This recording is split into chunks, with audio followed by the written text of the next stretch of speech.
1035 दिन के युद्ध में किसी को भी अंदाजा नहीं था धूमधाम से क्रिसमस मनाने वाले रूस और यूक्रेन एक दूसरे पर क्रिसमस बॉम्बिंग कर सकते हैं। पिछले 24 घंटे में पुतिन ने पूरे यूक्रेन में क्रिसमस बॉम्बिंग करके कम से कम यूक्रेन के 12 शहरों के चीथड़े उड़ा दिए हैं। खुफिया सूत्रों से यह भी पता चला है कि रूस ने कम से कम 100 मिसाइलें यूक्रेन के अलग अलग इलाकों पर दागी। इधर दूसरी तरफ जेलेंस्की नेटो देशों के साथ मिलकर क्रिसमस के मौके पर ही रूस पर बड़ा हमला करने जा रहा है। दावा किया जा रहा है कि यूक्रेन अपने दम पर नई ड्रोन मिसाइल से रूस में 1000 किलोमीटर तक हमले करने जा रहा है।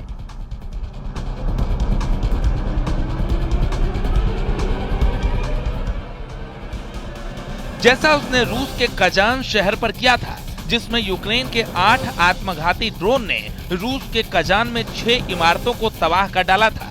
हम आपको दिखाने जा रहे हैं कि रूस ने अचानक क्रिसमस के मौके पर ही यूक्रेन पर हमले क्यों किए हैं।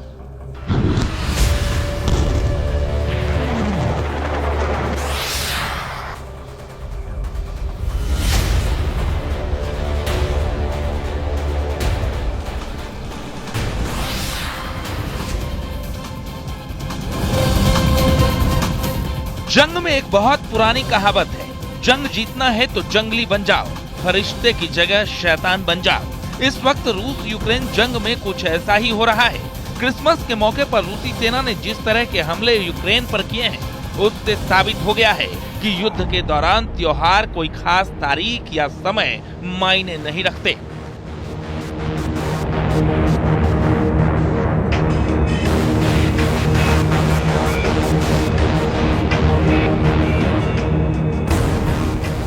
जरा देखिए पुतिन के रूस ने यूक्रेन में क्रिसमस के मौके पर कहां-कहां हमले किए हैं। यूक्रेनी सेना के दावों के मुताबिक रूस ने पिछले 18 घंटे में यूक्रेन के अलग अलग इलाकों पर 70 मिसाइलों से हमले किए हैं। हालांकि यूक्रेनी सेना दावा कर रही है कि उसने रूस की 70 में से 50 मिसाइलों को तबाह कर दिया है। रूस के सीरियल हमलों में 100 से ज्यादा आत्मघाती ड्रोन का इस्तेमाल भी हुआ है। दावा किया जा रहा है कि यूक्रेन में राजधानी कीव में यूक्रेनी नागरिक रूस हमलों से घबराकर बम शेल्टर बंकर में घुस गए हैं।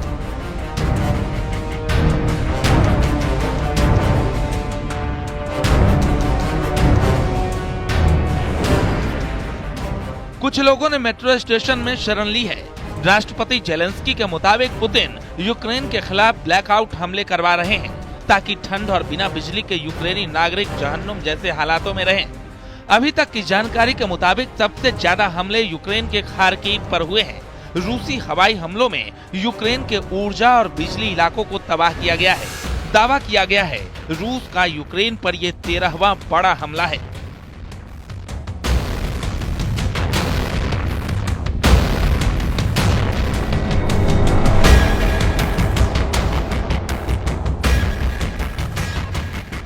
रूस के खौफनाक हमलों के चलते यूक्रेनी वायुसेना ने पूरे यूक्रेन में अलर्ट जारी किया है।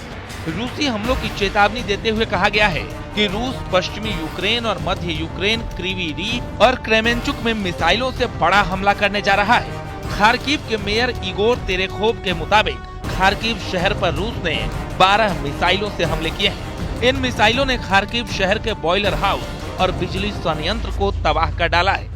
यूक्रेन के उत्तर पूर्व में खार्किव पर भी बड़े ड्रोन हमलों की चेतावनी दी गई है।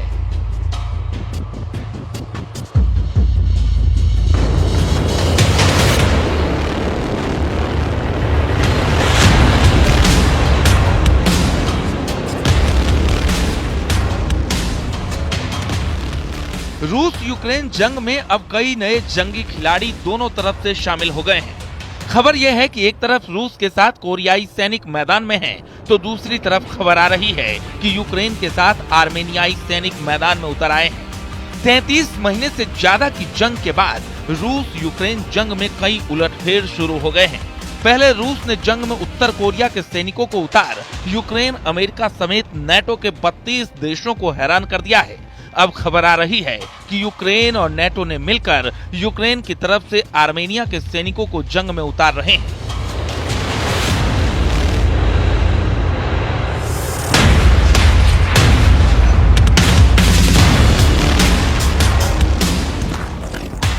हैरानी की बात तो ये है कि आर्मेनिया को राष्ट्रपति पुतिन और रूस का समर्थक माना जाता है, लेकिन जो खबरें आ रही है उसके मुताबिक अब आर्मेनिया की तरफ से सैनिक रूसी सेना पर हमले करेंगे। आर्मेनिया के सैनिक घातक हथियारों से लैस होकर जंग के मैदान में पहुंचने लगे हैं। इधर पुतिन की तरफ से उत्तर कोरिया के 15,000 सैनिक नए साजो सामान और तैयारियों के साथ रूस पहुंच रहे हैं।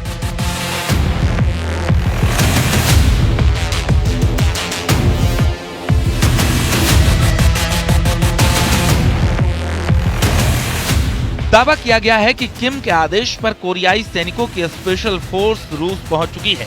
इन हालातों को देखकर साफ कहा जा सकता है कि पुतिन और जेलेंस्की दोनों ही युद्ध में आखिरी दांव खेल रहे हैं।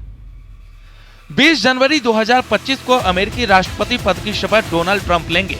ऐसे दावे किए जा रहे थे कि ट्रंप जंग रुकवा सकते हैं, लेकिन जो हालात बने हैं उन्हें देखकर साफ कहा जा सकता है कि पुतिन यूक्रेन को अब जरा भी संभलने का मौका नहीं देंगे। पुतिन चाहते हैं कि ट्रंप की गद्दी संभालने से पहले आधा यूक्रेन रूसी सेना जीत ले।